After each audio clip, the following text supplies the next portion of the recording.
بہت سے. اور ایک جلسہ ہوا اسی طرح ہماری جو مسجد جس میں والد صاحب رحمۃ اللہ علیہ نماز پڑھایا کرتے تھے، مکی مسجد، اس میں جلسہ ہوا اور اس جلسے میں مولانا ادریس کاندھلوی رحمۃ اللہ علیہ کی تقریر ہوئی اور اس تقریر میں انہوں نے یہ فرمان مبارک رسول اللہ صلی اللہ علیہ وسلم کا نقل کیا اور نقل کرنے کے بعد فرمایا کہ دیکھو یہ والدین کے تاج کی بات ہو رہی ہے، یہ حافظ کے تاج کی بات نہیں ہو رہی ہے. حافظ کو کیسا تاج پہنایا جائے گا اس کو نہیں بیان کیا. تو مولانا ادریس صاحب رحمۃ اللہ علیہ فرمانے لگے بھائی اگر حافظ صاحب یہ احتجاج شروع کر دیں کہ بھائی محنت تو میں نے کی تھی، حافظ صاحب کی ماریں تو میں نے کھائی تھی، مشقتیں تو میں نے اٹھائی تھی، راتوں کو جاگ کر سبق میں نے یاد کیا تھا، منزلیں تو میں نے سنائی تھی، اور اللہ تعالیٰ نے تاج پہنا دیا والدین کو، میرا تاج بتایا ہی نہیں کہ کیسا ہوگا. تو مولانا ادریس کاندھلوی رحمۃ اللہ علیہ فرماتے ہیں کہ حافظ کے اپنے تاج کو اس لیے بیان نہیں کیا گیا کہ اس تاج کو بیان کیا ہی نہیں جا سکتا، کوئی ایسی چیز نہیں ہے جس سے تشبیہ دے کر اس تاج کو بیان کیا جائے جو اللہ تعالیٰ اس حافظ کو پہنائے گا جس نے خود حفظ کیا ہے. سورج سے تشبیہ، اور وہ بھی ایسی تشبیہ کہ سورج تمہارے گھروں میں طلوع ہو جائے، اب اس کے بعد اور اس سے بڑی کیا تشبیہ ہے. لہذا جو تاج حافظ کو پہنایا جائے گا اس کو تو بیان ہی نہیں کیا جا سکتا، اس لیے بیان نہیں کیا. تو ظاہر ہے کہ یہ کتنا مبارک بات کا لمحہ ہے اور کتنا سعادت کا لمحہ ہے کہ اللہ تعالیٰ نے اپنے اس کلام کی، اس قرآن کی، اس کتاب مبین کی حفاظت کا اور اس کا خزینہ بنایا ہمارے ان بچوں کے سینوں میں، کہ جس قرآن کے متعلق حق تعالیٰ جل شانہ کیا فرماتا ہے، لا تحرک بہ لسانک لتعجل بہ. ابتدا میں آغاز میں ہوتا یہ تھا کہ جب وحی نازل ہوتی تھی، اور یہ قرآن کریم کی جو وحی نازل ہوتی تھی یہ بڑی شدید ہوتی تھی. امام بخاری رحمۃ اللہ علیہ نے باب کیف کان بدء الوحی اسی سے آغاز کیا اپنی کتاب کا، اور اس کتاب کے اندر وہ کیفیات نقل کی رسول اللہ صلی اللہ علیہ وسلم سے کہ جو کیفیات وحی کے نزول کی ہوتی تھی. ایک سوال کیا گیا آپ سے، کیف یاتیک الوحی یا رسول اللہ، یا رسول اللہ آپ پر وحی کیسے نازل ہوتی ہے؟ تو رسول اللہ صلی اللہ علیہ وسلم نے جواب میں ارشاد فرمایا کہ احیانا یاتینی مثل سلسلۃ الجرس، کہ کبھی کبھی وحی میرے اوپر اس طرح نازل ہوتی ہے جیسے گھنٹی کسی آواز. اب میں اس تفصیل میں نہیں جانا چاہتا، شارحین و محدثین نے اس کی بڑی تفصیلات بیان کی ہیں کہ یہاں گھنٹی کی آواز سے کیوں تشبیہ دی، کیا مناسبت ہے، کیا ہے بیچ میں دونوں کے اندر مشترک بات کیا ہے جس کی وجہ سے تشبیہ دی.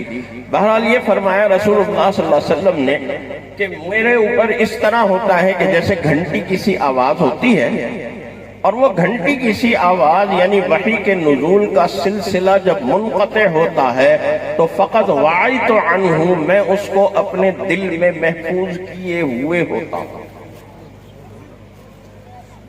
ابتدائی دور میں رسول اللہ صلی اللہ علیہ وسلم اس فکر میں، اس پریشانی میں کہ کہیں ایسا نہ ہو کہ فرشتہ وحی نازل کر کے چلا جائے اور میں کوئی الفاظ آگے پیچھے کر دوں، کوئی لفظ بھول جاؤں. تو وحی الہی کی جب تلاوت ہوتی تھی، فرشتہ جب تلاوت کرتا تھا تو رسول اللہ صلی اللہ علیہ وسلم بھی اپنی زبان مبارک سے اس کی تلاوت کرتے تھے. اللہ کی طرف سے ممانعت آ گئی، اور ممانعت کس رنگ میں آئی ہے؟ ممانعت کا انداز دیکھیں ذرا. کیا فرمایا؟ لا تحرک بھی لسانک لتعجل بہ، کہ جلدی کرتے ہوئے اپنی زبان مبارک کو حرکت نہ دیجئے. اور پھر آگے کیوں نہ حرکت دیجئے؟ فرمایا ان علینا جمعہ وقرآنہ، ہمارا کام ہے اس کو آپ کے دل میں جمع کرنا اور پھر آپ کی زبان مبارک سے اس کی تلاوت کرنا. یہ ہمارا کام ہے.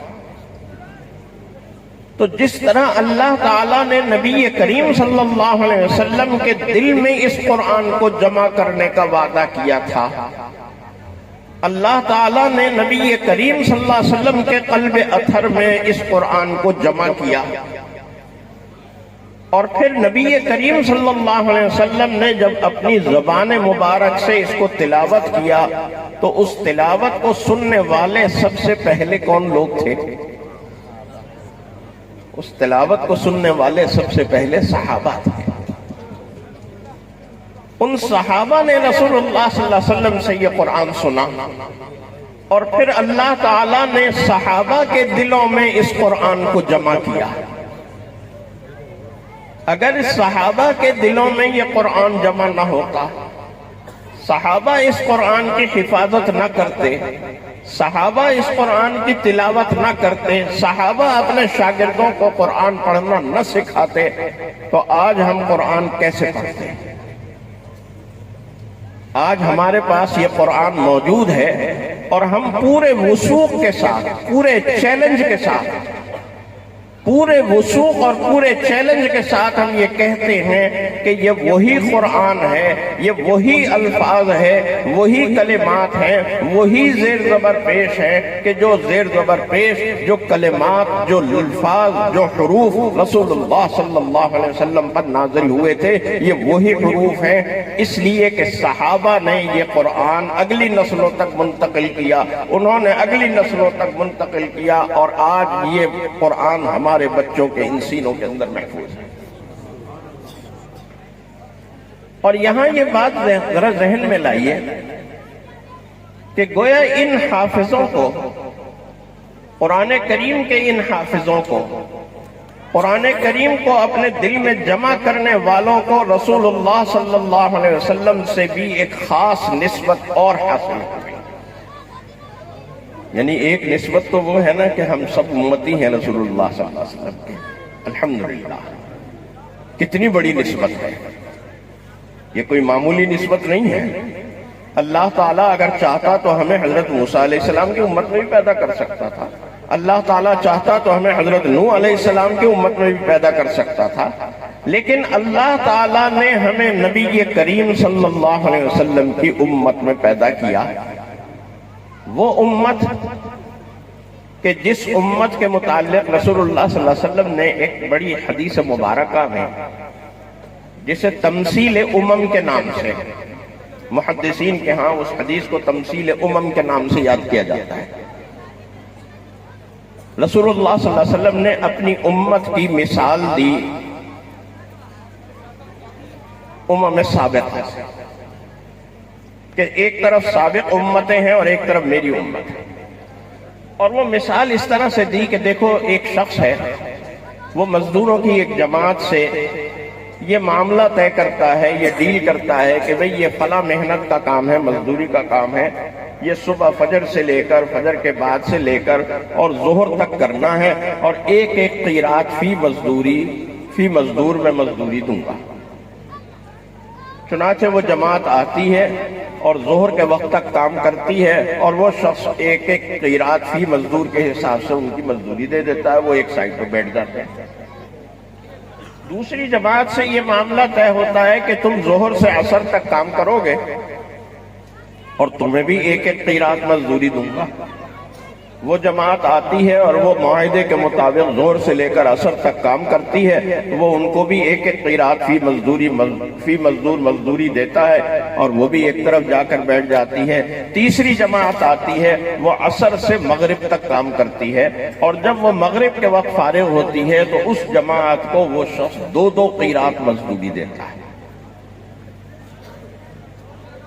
ایک ایک قیراط نہیں بلکہ دو دو قیراط، یعنی دو دو روپے سمجھ لیجئے، یا دو دو اشرفیاں دیتا ہے۔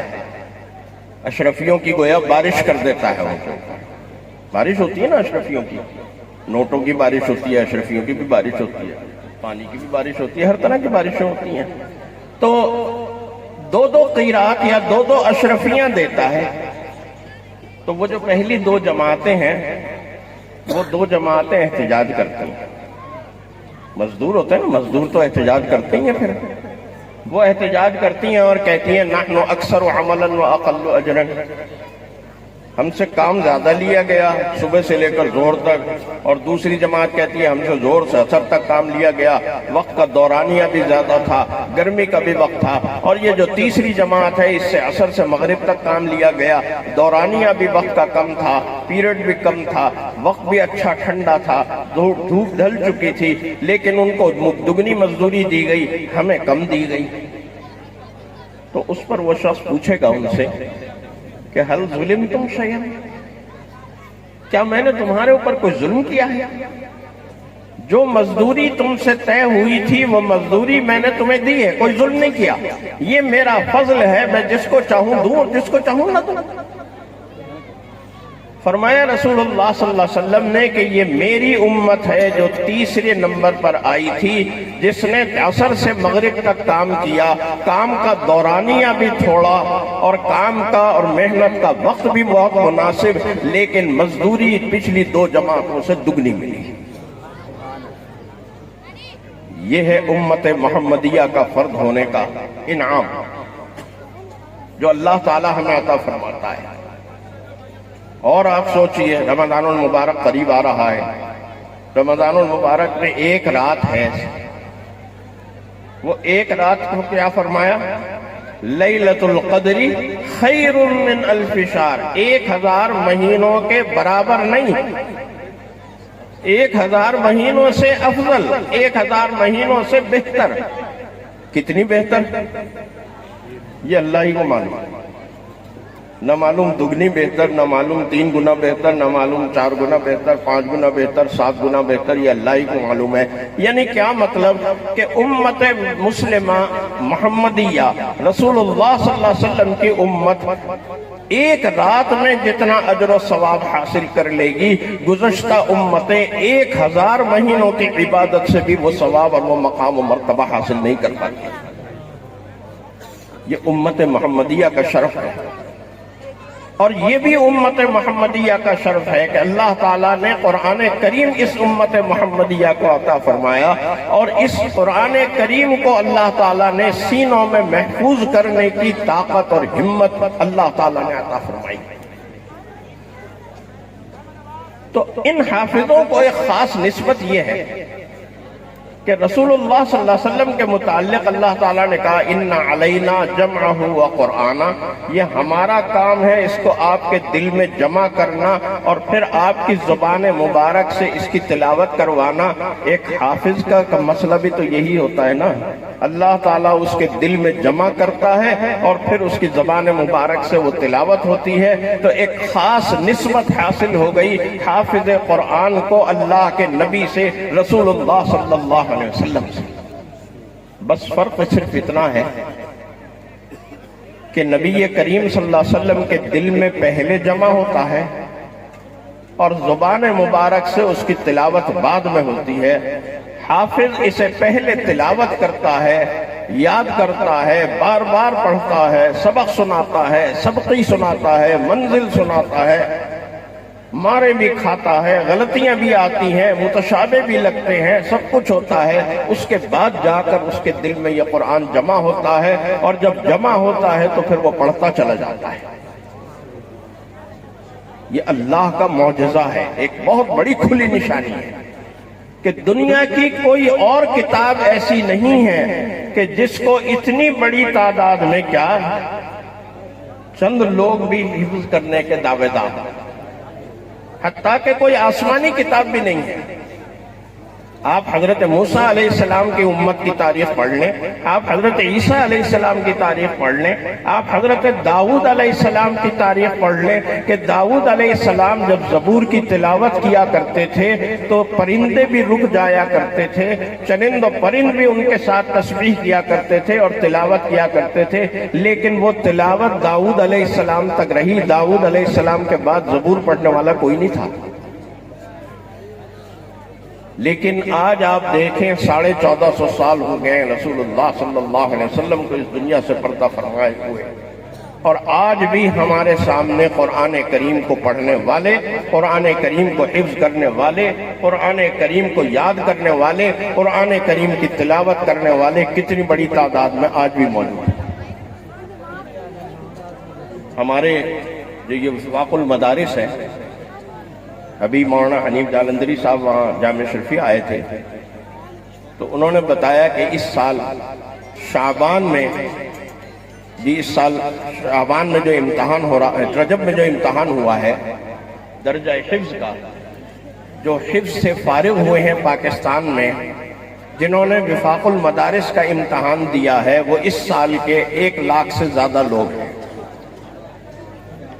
اللہ تعالیٰ نے یہ سعادت ہمیں عطا فرمائی ہے کہ اتنی بڑی تعداد میں اس قرآن کریم کے حفاظ، اس قرآن کریم کو پڑھنے والے، اس قرآن کریم کو پڑھانے والے ہمارے پاس موجود ہیں، اور اتنی بڑی تعداد میں یہ مدارس، یہ ادارے قرآن کے یہ مراکز موجود ہیں۔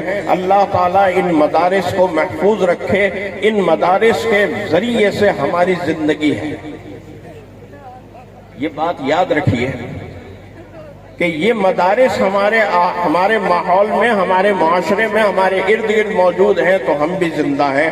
اگر یہ مدارس خدا نہ خواستہ، اللہ نہ کرے ختم ہو جائیں تو سمجھ لیجئے کہ ہماری بھی موت کا فیصلہ، ہلاکت کا فیصلہ ہو چکا ہے پروردگار عالم کی جانب سے۔ اور میں تو اکثر ایک بات کہا کرتا ہوں کہ دیکھیے قرآن حکیم کے متعلق حق تعالی جل شانہ نے رسول اللہ صلی اللہ علیہ وسلم کی ایک شکایت نقل کی ہے، ایک شکوہ نقل کیا ہے، اور وہ شکوہ کیا نقل کیا ہے؟ ان قوم اتخذوا هذا القرآن مهجورا۔ ان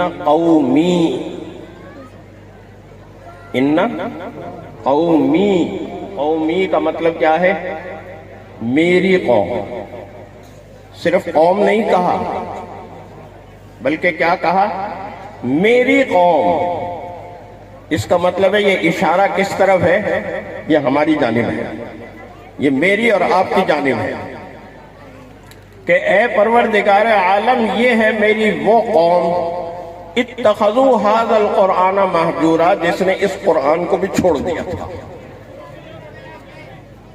یہ شکوہ ہوا اللہ تعالیٰ کے دربار میں۔ اب آپ ذرا سوچئے، تصور کیجئے، ذرا چشم تصور میں لائیے کہ اللہ تعالیٰ سے کوئی شکوہ کریں نبی کریم صلی اللہ علیہ وسلم، تو اللہ تعالیٰ اس پہ کوئی ایکشن نہیں لے گا۔ وہ اللہ کا دربار ہے، وہ کوئی ہمارے ڈپٹی کمشنر کی کوئی کھلی کچہری نہیں ہے کہ آپ جتنی مرضی وہاں شکایتیں کرتے رہیں، آپ کی شکایتوں پر کوئی توجہ نہیں دی جائے گی۔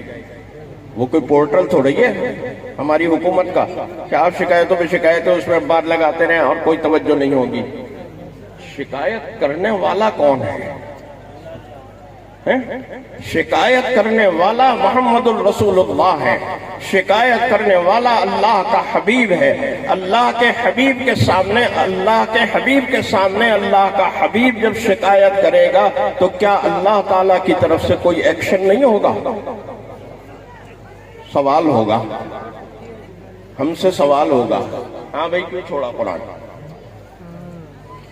ہم نے اگر یہ جواب دیا کہ یا اللہ، ہم تو رسول اللہ صلی اللہ علیہ وسلم کے 1400 سال کے بعد پیدا ہوئے تھے، اس وقت تک تو قرآن تھا ہی نہیں، ختم ہو چکا تھا، نہ کہیں کسی پریس میں قرآن تھا، نہ کسی مطبعے میں قرآن تھا، نہ کسی کتابی صورت میں قرآن تھا۔ ہم نے بہت لائبریریاں دیکھی، بہت تلاش کیا، لیکن ہمیں کہیں قرآن کا نسخہ کوئی ملا ہی نہیں۔ ہم نے پھر تلاش کیا کوئی بندہ ایسا مل جائے کہ جو ہمیں قرآن پڑھا دے، ہمیں کوئی بندہ بھی نہیں ملا۔ ہم نے کوئی ایسا ادارہ تلاش کیا کہ جو ہمیں قرآن، ہمیں تو بڑا شوق تھا قرآن پڑھنے کا، قرآن جاننے کا، ہم نے بہت ادارے تلاش کیے، ادھر جاؤ ادھر جاؤ ادھر جا ادھر جا، ہمیں کوئی ایسا ادارہ بھی نہیں ملا کہ جو ہمیں قرآن پڑھا سکتا۔ ذرا بتلائیے کیا یہ جواب ہم دے سکتے ہیں اللہ تعالیٰ کے ساتھ؟ آج الحمدللہ ہمارے سامنے قرآن کو پڑھانے والے بھی موجود ہیں، آج ہمارے معاشرے اور ہمارے ماحول میں قرآن پڑھنے پڑھانے والے مدارس بھی موجود ہیں، وہاں اساتذہ بھی موجود ہیں، اور ایسے ایسے اساتذہ ہیں کہ جو نہ دن دیکھتے ہیں نہ رات دیکھتے ہیں۔ اللہ کی اس کتاب کے ساتھ ایسا ان کا عجیب و غریب تعلق ہے، اور جب ایسا تعلق ہوتا ہے نا اللہ کی کتاب کے ساتھ، تو اللہ تعالیٰ بھی اس کی پذیرائی کرتا ہے، اللہ تعالیٰ بھی اس کی پذیرائی کرتا ہے۔ ایک قاری صاحب محفل قرات میں انہوں نے تلاوت شروع کی، اور تلاوت شروع کی تبارک الذی بیدہ الملک وہو علی کل شیء قدیر هو الذی خلق الموت والحیاۃ لیبلوکم ایکم احسن عملا، یہ آیات تلاوت۔ اب تبارک الذی کی آیت انہوں نے پڑھی، تبارک الذی بیدہ الملک وہو علی کل شیء قدیر، بالکل ٹھیک پڑھی۔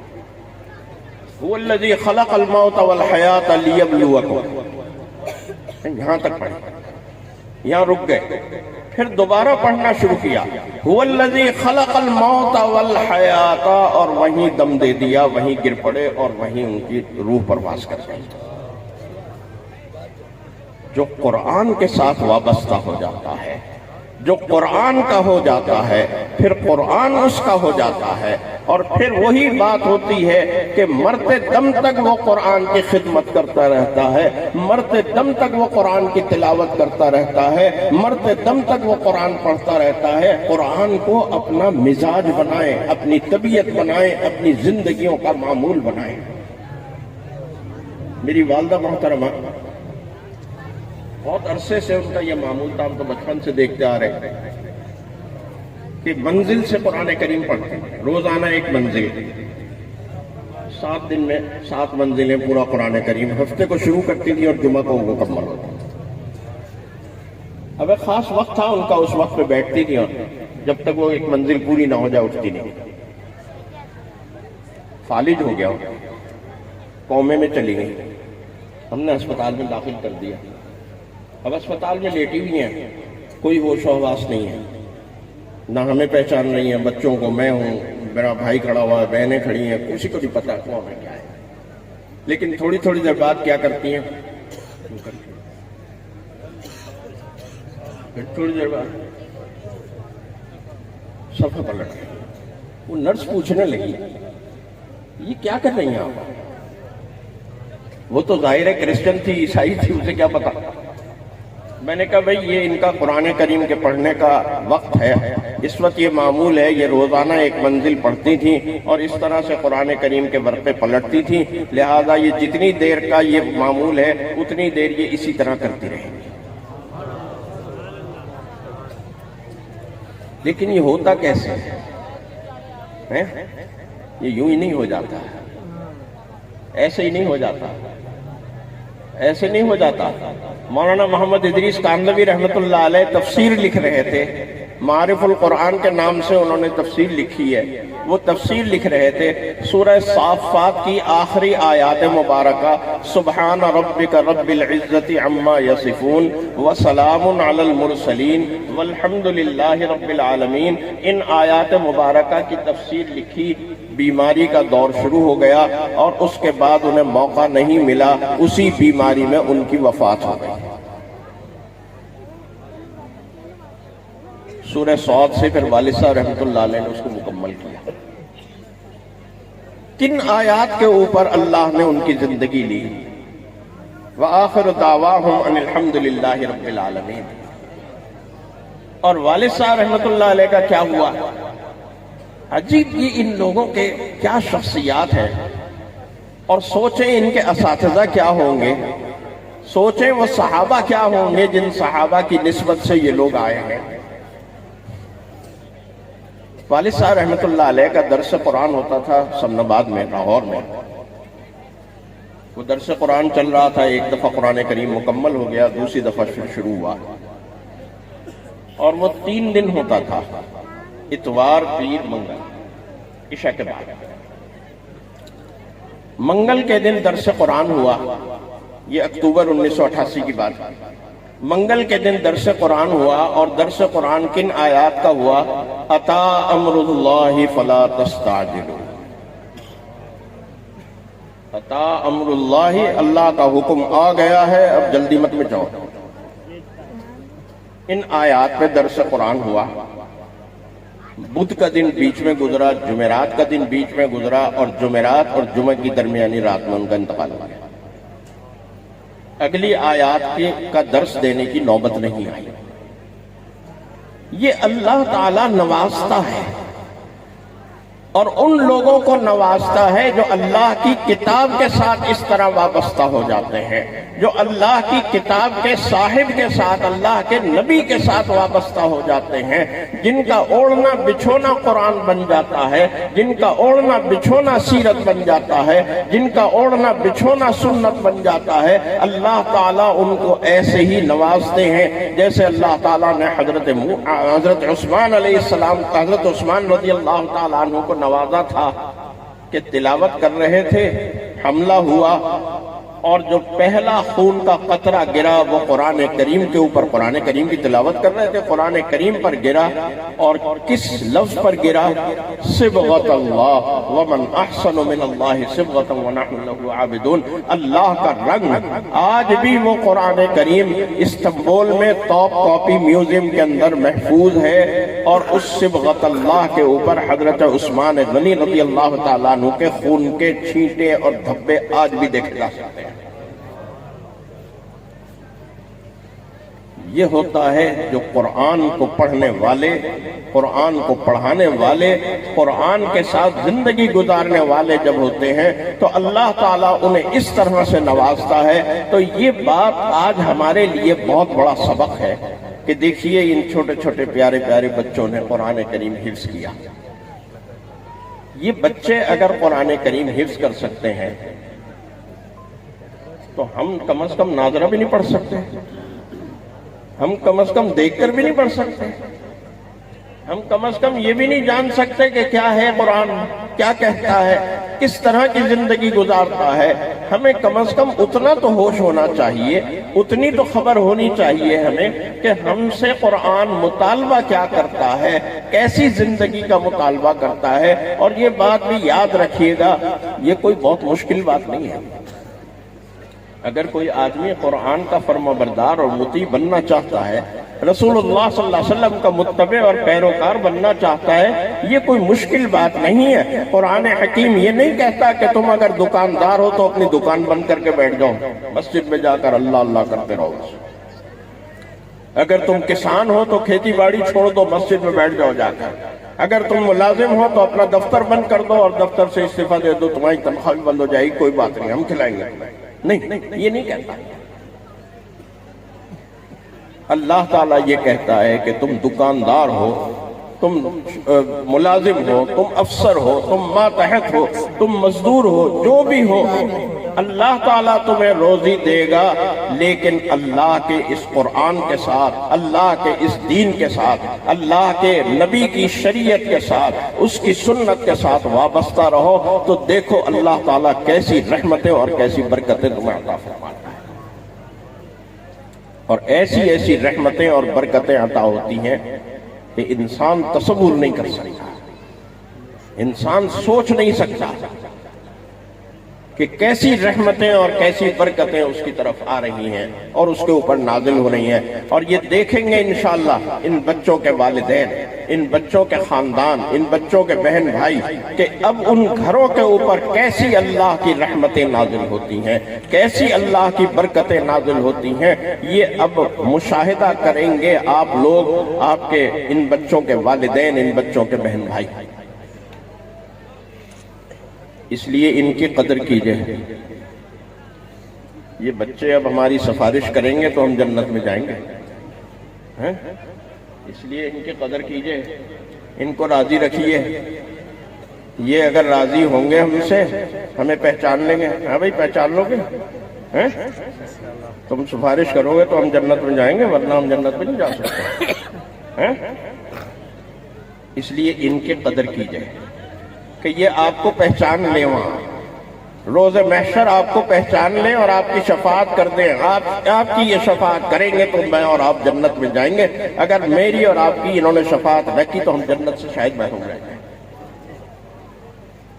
اور جب آپ ان کی قدر کریں گے تو ظاہر ہے کہ جس مدرسے نے انہیں یہ مقام دیا، جس ادارے نے انہیں یہ مقام دیا، جس استاد نے انہیں یہ مقام دیا، اس استاد کی بھی قدر کریں گے، ہے نا؟ رسول اللہ صلی اللہ علیہ وسلم فرماتے ہیں، ایک حدیث مبارکہ بس وہ نقل کر دوں اور اس کے بعد اجازت دوں گا۔ دو کلمے ہیں، امام بخاری رحمۃ اللہ علیہ نے اپنی کتاب کو اس حدیث پر ختم کیا۔ دو کلمے ہیں، کلمتان حبیبتان الی الرحمن، اللہ کو بڑے محبوب ہیں، اللہ کو بڑے محبوب ہیں۔